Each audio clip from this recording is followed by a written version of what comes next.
Hello everyone, in this video I want to talk about the best source of protein on a raw vegan diet. Sorry, let me just check here. A little bit of smoothie on me there. So people will talk about the best source of this nutrient, the best source of that nutrient. To me, from what I understand, the way I look at it is really it's the wrong question. And there's a lot of times when people ask questions about nutrition, and those questions have been influenced by information that you've seen that's been put out there. A lot of that information has been stimulated by the marketing of particular products or particular foodstuffs, in which often the case was those food products were not particularly healthy and didn't have a lot going for them, or maybe weren't particularly flavorful, or I'm not sure, whatever the issue was. And it was chosen to try and turn it into a health product by focusing on a particular nutrient that was in it, and that we should consume this because of the nutritional value. And many different foods have been connected with particular nutrients, and it's part of the marketing of certain foods. What is the reality when it comes to nutrients, when it comes to protein? It is the case that different foods have different amounts of the various nutrients. And it's the case that some foods don't have particular nutrients or have very little of particular nutrients. But broadly the case is most of the plant foods, for example, will have all the various proteins, the amino acids that we need. And they will all have the omega 3 and the omega 6. So they have the fats. Plant foods will often have carbohydrate in different levels and will sometimes have fat in different levels, and will have the minerals that we need and many, if not all, of the vitamins that we need.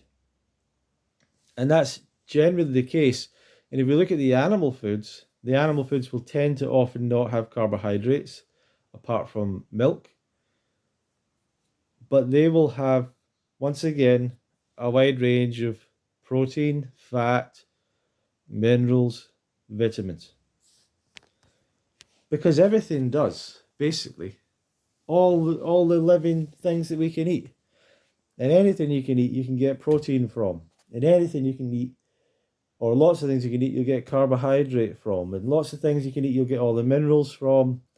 And you'll get the vitamins from. There isn't really a great need to have an incredibly varied diet from a standpoint of covering all your nutrition. That makes more sense when you're living on a grain-based diet, which is what people have been doing for thousands of years from the time of agriculture. People started to live on grain-based diets. And it became kind of common knowledge that grains alone weren't sufficient and maybe were a bit of a problem. But grains tend to not have much vitamin C. So when we change from having a lot of fruit in our diet to make our carbohydrates, to then changing that to grains, and then perhaps cutting down all the fruit trees and just having grains, then we start having a problem. And then this concept of the mixed diet comes in, where it's no longer acceptable or reasonable or the right thing to just eat one food for a day or eat two foods for a day. What we need is a complicated diet where we're trying to fill in all our nutritional bases with all these different foods. And that still is in people's minds till today. And I do believe that variety is something that we naturally seek out. And I think there's a good reason for that. I think in general, we can't rely on any one food because foods go in and out of season, diseases happen, they disappear. So even when it comes to fruits coming in and out of season, and in nature we would have went from one fruit to another. We would have sought out variety and different flavors And that would have naturally helped us cover any nutritional bases we might need to cover, but really, there wasn't really even much of a need for that. When we were basing our diet on fruit, sufficient nutrition wasn't really much of a problem. The problem comes when people are consuming a lot of processed food, which often lacks any other nutrition in it, and a lot of animal products, of course, and a lack of plant foods or a low amount of fresh plant foods. And then people start to suffer diseases of lifestyle quite predictably. But people aren't really suffering, no matter how bad their diet is, people aren't really suffering from nutritional deficiencies. This is not really the case in the developed world. And in the developing world, it's maybe only the case in certain places for particular reasons. So, for some reason, this question develops: what's the best source of nutrition for this? What's the highest source of that? And we get caught up in that. And the truth is, going to the raw vegan diet is leaving all that behind. And most of the long-term successful raw vegans have left all those questions behind and don't think about any of that stuff anymore. And don't have a diet plan where they're saying, okay, need to get my selenium from this, my iron from that, my potassium from that, my this from that. They're not doing that because they kind of realize this doesn't make any difference. This doesn't make any. This isn't it. This isn't the way.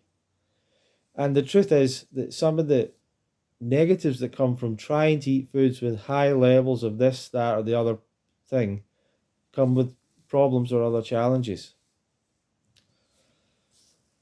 The number one thing that people will suffer in a raw vegan diet, or the number one deficiency, is people won't eat enough. That's the biggest thing that people will mistake. They won't eat enough calories. They'll try to eventually get enough calories by eating more fat.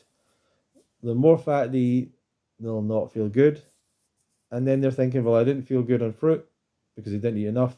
I didn't feel good on the higher fat diet because it's a high fat diet. And therefore, I'll just go back to eating cooked food. And so a lot of people go through that kind of cycle. But when it comes to the question of what's the best source of protein, because you'll probably still say, well, what is the best source of protein though? And the answer is really not what's the best source of protein, but what is the best food for you to eat. So for an ant eater, ants are its best source of protein, I would imagine. For a horse, it'll be a particular type of grass. For giraffes, it'll be the leaves at the top of trees. For lions, it'll be gazelles or other animals that the lions eat. Every animal will have a food that is its best food, the food that it's best suited to. And we're no different. And human beings are, if we follow that line of logic, are frugivorous primates. We're frugivorous based on our anatomy, based on our, you could say, the length of our gut to the surface area of the gut is a good indication of us being frugivorous. But also based on what foods we can actually eat in their raw state. And human beings have a sweet tooth, as people call it. But we really have taste buds that seek out sweetness. So human beings are frugivores. And in that sense, our best food is fruit. And therefore, if you want to know the technical answer, what's the best food? Well, it will be fruit for every nutrient. Fruit is the best source of all of these things. Some of you will say, well, what about greens and what about vegetables? They're an inferior food. Now, that doesn't mean that they can't be part of your diet or they don't make up a good part of your diet or an enjoyable part of your diet. But from a nutritional standpoint, is there really a big major benefit you're getting from eating a lot of greens? Personally, I don't think so. Other people do think so. So it's a difference of opinions, and I'm not particularly saying I'm definitely right on it, but I sense that this idea of eating lots of greens for minerals, usually is what people think, or protein, is based on the same fear kind of thinking that makes people ask what's the best protein source. And usually, what people make the mistake of is, well, what's the highest source? And the highest source of protein on a raw vegan diet will potentially be sprouts, or it'll be maybe some form of greens. So those will actually be the highest source per gram or whatever, however you want to deal with that. Highest source, but something that I learned from Dr. Doug Graham many years ago, the highest source is not the best source. The best source is the source that is appropriate, the appropriate amount of nutrients that you need, in the way that you need it, in the package that you need it, not the highest amount. Otherwise, the best source would be supplements. And supplements are not the best source of any nutrient, ever. Never a good idea to try and get your nutrition from supplements, because you don't get the benefit that comes with eating whole food from a supplement. And potentially you cause other problems by having a supplement. So I'm all about trying to have kind of fairly common sense, practical advice. I love magical thinking and magical ideas and all that mystical stuff. I love all that.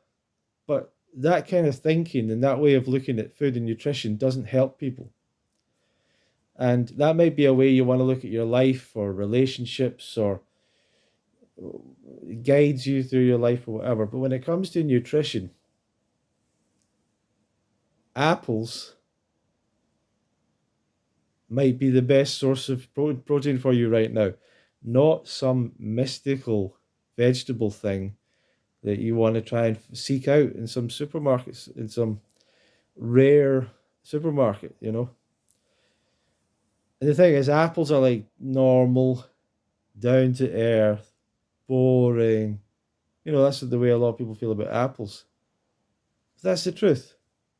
That's the truth. Sometimes it's the boring, simple, easy to buy, available everywhere thing.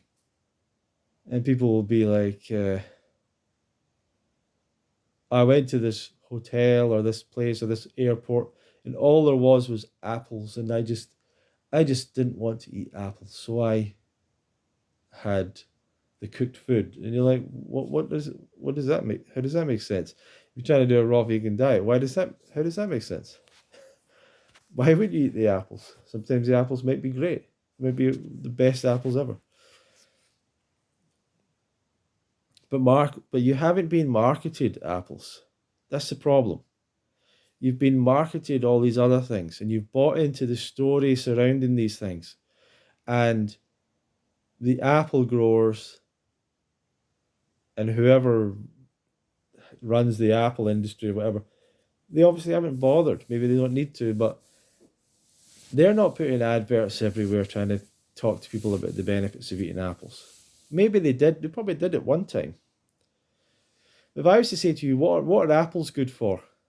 And people might say, well, an apple a day keeps the doctor away. But what nutrient is apple good for? Does anyone have an idea in their mind? What nutrient is connected with apples? What about grapes? People might say grape sugar or something, but why is it that none of these things, bananas we know potassium, oranges we know vitamin C, but that's because they were marketed to people as that. Oranges as a part of orange juice becoming a major product. And that's actually through orange juice being marketed, not really oranges. And bananas being marketed when they started to be imported from other countries into Europe and the US and so on. So that's the wrong question. And so many nutritional questions are the wrong question. When people say, what's the best source of protein? The question is wrong. should really be, what's the healthiest food? What's the best food? What's the best diet? How do we do this diet? And the answer is so simple for people that it's frustratingly simple. But that's really the way it is. So always ask yourself, is the question right? Is my thinking right? Why do I have that? Why do I worry about that? Have I ever in my life had an issue with protein? Do I know anyone that ever has? Is this something that I see around me all the time? And really, this is where coming to events, coming to the festival, UK Fruit Fest, and meeting people in person will make you realise you can relax about all that stuff. But there are other people in this movement, in the raw vegan world and raw vegan movement, that benefit from kind of scaring people or making people feel that this is very complicated, and if they get it one step wrong, that they're going to fall apart, and you need their specific coaching program or their things. And I like coaching. I think coaching's a good thing, and I think coaching works. But if you're coaching with people who are telling you about how to get XYZ nutrient and that you need to really worry about it, these people don't know what they're doing. As far as I'm concerned, they don't really know what they're doing. It's not the right focus. And if you really dive down into why people are mostly failing with the raw vegan diet, firstly, they're not really failing. They just don't really want to do it. They maybe wanted to do it for a short period of time because they were inspired or whatever, but they've decided they don't want to do it. They've went back to something else. And that's a big reason that people don't continue with it. The other thing is cravings. They just don't ever get rid of the cravings. They don't stay long enough for the cravings to go away. So they go back to eating the foods that they crave. Then the other thing is simply undereating. People undereat and then they feel deficient. The one thing that will make you feel deficient is undereating. That'll really make you feel like you're missing something, because you are, but you're not missing one of the minerals. You're just missing calories. And that's the same thing with a lot of emotional issues in a raw vegan diet. People get emotional because they're not eating enough calories. It's the same thing. A lot of people don't want to think that simple. It's so simple like that. And then there is detox stuff and all this, but that's not even that much of a big deal. People make out these things are a big deal. So anyway, thank you for watching me today. And if you'd like more information or whatever, you can put a comment below and subscribe to the channel, and I'll see you in another video.